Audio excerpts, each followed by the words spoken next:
9 months became 12. 12 months became 3 years.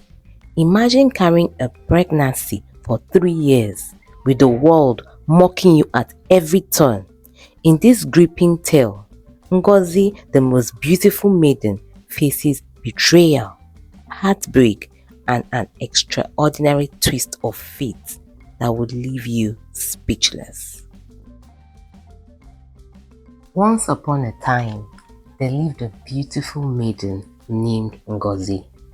She was the most beautiful and sought-after maiden in the kingdom, but her outward beauty was nothing compared to her beautiful heart. She was kind, generous, and always ready to help.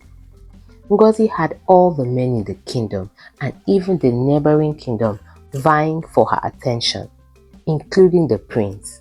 But Ngozi had eyes for only one man. Ngozi was hopelessly in love with Lutana. Lutana was not the richest man in the kingdom, neither was he the most handsome, but he had Ngozi's heart. Lutana knew how much Ngozi loved him, and so he asked her to marry him, and she accepted. Ngozi's mother had nothing against Lutana, but she wanted her daughter to marry a richer man that would shower her with luxury, but Ngozi could not be deterred from marrying Lutana. Gossip spread throughout the kingdom of the most beautiful maiden marrying just a farmer, but Ngozi was not moved. True love doesn't count riches or status. For Ngozi, Lutana was her treasure, a man who held her heart even when the world whispered against her. On the day of her wedding, Lutana couldn't even bring her complete dowry, but Ngozi pleaded with her parents to accept whatever he gave, and they did. Ngozi moved into Lutana's house and they started their marriage. Lutana was so happy that he showered Ngozi with the most expensive gift he could afford. And Ngozi couldn't help but sing his praises to her friends whenever they came visiting. One day, two of her friends, Ada and Chidinma, had gone to visit Ngozi. And overcome with joy, Ngozi had brought out all the new outfits and matching beads Lutana had bought for her. Ada pointed out that the outfit was last season's design and they were now cheap, but nothing could dampen Ngozi's joy. They may be old designs, but they are new to me. This is a gift of love, so it doesn't matter, Ngozi said. Chidinma, who had been quiet, admiring the gift, finally spoke. Ngozi, you are truly blessed. Not everyone is as lucky to have a husband like Lutana. Anytime her friends visited, she would show them all the wonderful things Lutana was doing and how well Lutana was taking care of her. And so things were going rosy until Ngozi fainted in the farm one hot afternoon. Lutana, who was with her that day, had been talking with Ngozi a little distance away from where she was walking. He came out only to find Ngozi on the floor, unresponsive. He immediately took Ngozi to a healer. After a while, the healer told Lutana that he should take his wife home, make her a delicious meal because Ngozi was pregnant. Lutana was overjoyed. Ngozi, on hearing the news, couldn't wait to share it with her friends. And of course, Ada and Chidinma celebrated with their friend. Lutana showered his wife with all his attention, new outfits and beads, and anything he could lay his hands on. But something unprecedented was about to happen that would make the whole kingdom talk and fold their arms in wonder. If you're enjoying this video, do give me a thumbs up and please subscribe to our channel for more interesting African folktales. Back to the story. 9 months turned to 10, then 12, and soon the whispers became laughter. The people who once admired Ngozi for her beauty now mocked her for being the woman with the endless pregnancy. What has she done to deserve this? Ngozi and Lutana started panicking. They both visited the healer and she told them that the baby was still alive and healthy. The healer had no explanation as to why Ngozi had not gone into labor after 12 months. The healer advised them to be patient, but Lutana's patience was running thin. People started talking and whispering among themselves about Ngozi and her 1-year pregnancy. But 6 months after, Ngozi was still pregnant and was now the village laughingstock. If she walked by, she would hear people whispering and laughing at her. Ngozi visited another healer in the neighboring village, but they all said the same thing, that the baby was healthy. 2 years after, Lutana was now fed up. He started keeping late nights, coming home drunk, and graduated to staying away for days at a stretch. Lutana changed from the kind, loving man Ngozi had known to a monster. As the months kept rolling into 3 years since Ngozi had gotten pregnant, Lutana could no longer take it. The sight of Ngozi and her pregnancy repulsed Lutana. Oh, how the tide had turned. The man who once adored Ngozi with every fiber of his being was now a shadow of himself. Had love truly withered under the weight of their trials?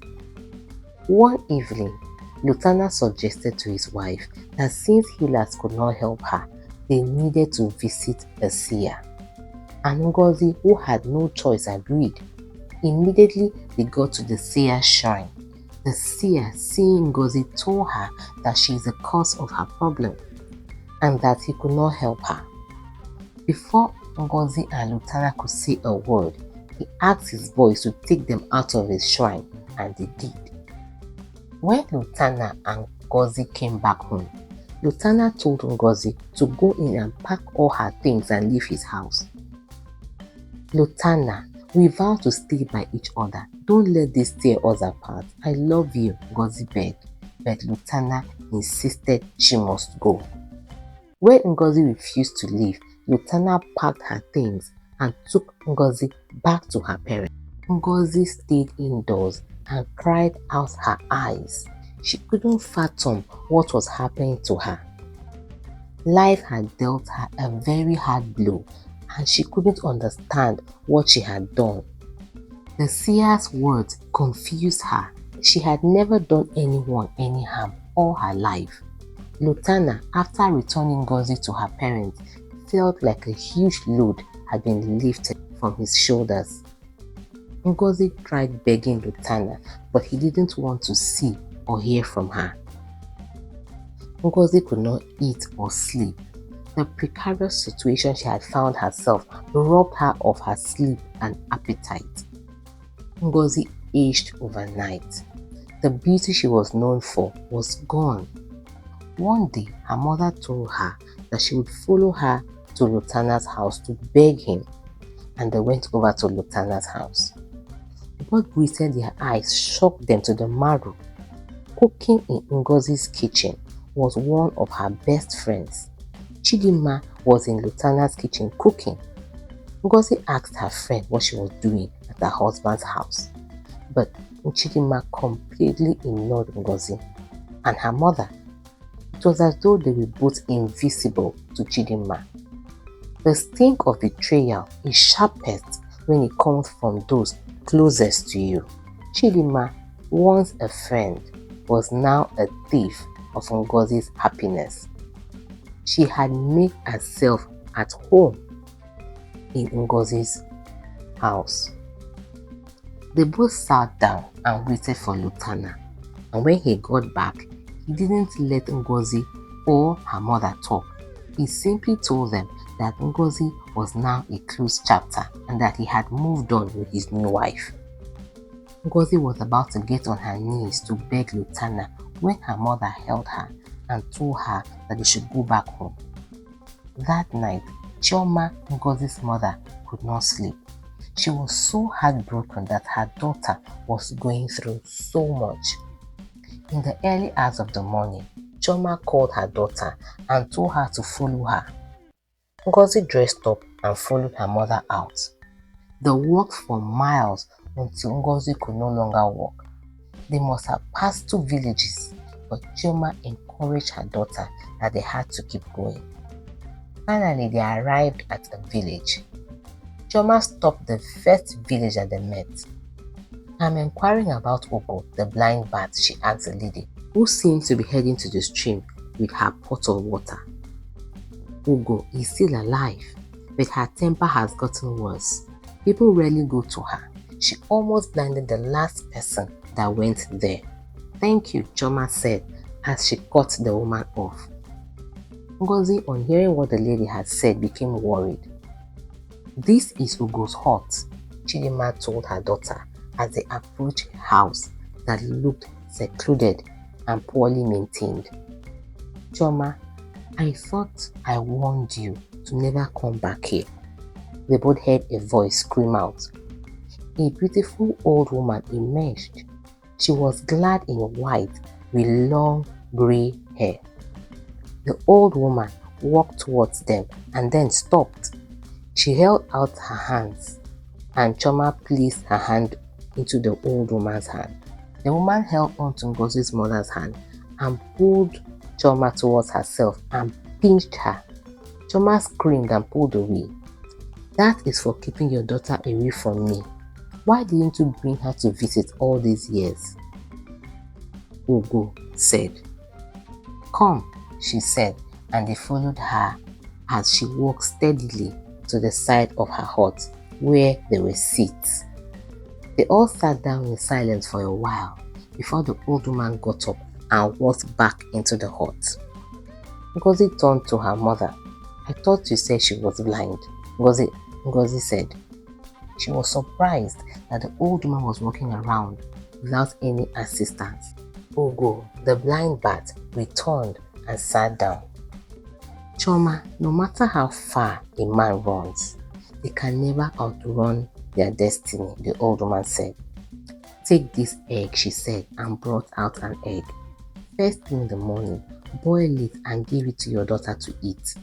Remember, she cannot outrun her destiny," Ugo said, and asked them to get up and leave. The following day, Chioma did as instructed. A month after, the king sent for Ngozi's parents. The king told them that a king from a neighboring kingdom was interested in marrying their daughter. By custom, Ngozi's husband returning her to her parents with her belongings signaled the end of their marriage. Ngozi's parents were too shocked to speak.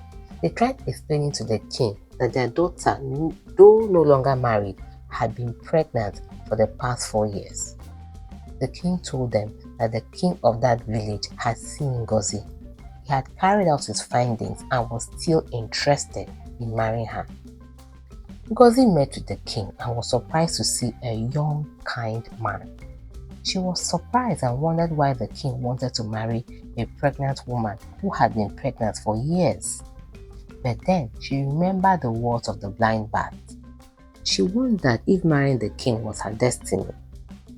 Well, Ngozi accepted the king's proposal and married him. After the marriage celebration, Ngozi followed the king back to his kingdom. Immediately she got to the palace, she went into labor and delivered 2 babies, a boy and a girl. Ngozi looked at her babies in shock. Against all odds, Ngozi's destiny had unfolded in the most unexpected way. The woman who was mocked and cast aside now stood as a queen, a mother to the future prince and princess. Who could have imagined such a twist? But the king, Ngozi's new husband, had been given a glimpse of his future 10 years before. His father, the king before him, had just passed and he had ascended the throne. He was in the royal palace sitting in his throne room, deep in thought, when the royal messenger entered. "Your Majesty, a seer from a distant land has arrived. She claims to have a message of great importance," the messenger had said. Intrigued, the king had gestured for the seer to enter. The seer, an imposing figure with piercing eyes, entered the room. "Your Majesty, I have come to you with a vision of a woman pure of heart and blessed by the gods. She carries within her seeds, conceived under extraordinary circumstances. She is destined to be your queen," the seer had said. The king had been surprised and curious and had asked, "How can you be so certain?" The seer had simply responded by saying that the stars have spoken. "Your Majesty, this woman will bring peace and prosperity to your kingdom.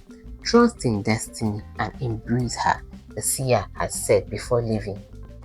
The king, though puzzled, was drawn to the seer's words. He had prayed and watched until he had seen Ngozi walk past him that day with her mother. She was heavily pregnant, but he had been drawn to her. He had asked his men to follow her and find out who she was. In his dream that night, he had seen the scene with the seer just like it had happened 10 years ago, and that had confirmed to the king that Ngozi was his queen. The same day Ngozi put to birth, Lutana's new wife, who was also pregnant, went into labor, but hers became a different story. A whole day passed, but Chidinma was still in labor. On the second day, she was growing weak. The seer was called. He once again said that Chidinma was the cause of her problem and she should confess or she would die. Chidinma confessed that she had locked her friend's womb because she was rubbing her husband's love in her face, boasting of the things the husband was doing for her. She had locked her womb and had snatched her husband from her. Jealousy had poisoned Chidinma's heart, turning her from friend to foe. But envy, like a caged bird, eventually finds its way out, leaving destruction in its wake. Lutana now understood what the seer had meant when he said that Ngozi was the cause of her problem. It was because she had been telling her friends of her good fortunes that had led to the jealousy of Chidinma. After confessing, Chidinma put to birth, but the baby died. Unfortunately, Lutana couldn't go back to his wife because she was already married. Ngozi's new husband took her children as his, and they were now prince and princess. Life has a way of balancing the scales. While Ngozi embraced her new blessings, those who wronged her were left to face the bitter fruits of their actions. Sometimes, it's best to keep some part of one's good fortune close to one's chest. Sharing one's blessing with others is a noble act, but it's important to maintain a sense of balance and avoid excessive boasting. Envy can lead to destructive behavior and harm those around us. It's important to cultivate gratitude and contentment. Please share this story with a friend or two that you know would enjoy it. Thank you so much. Bye.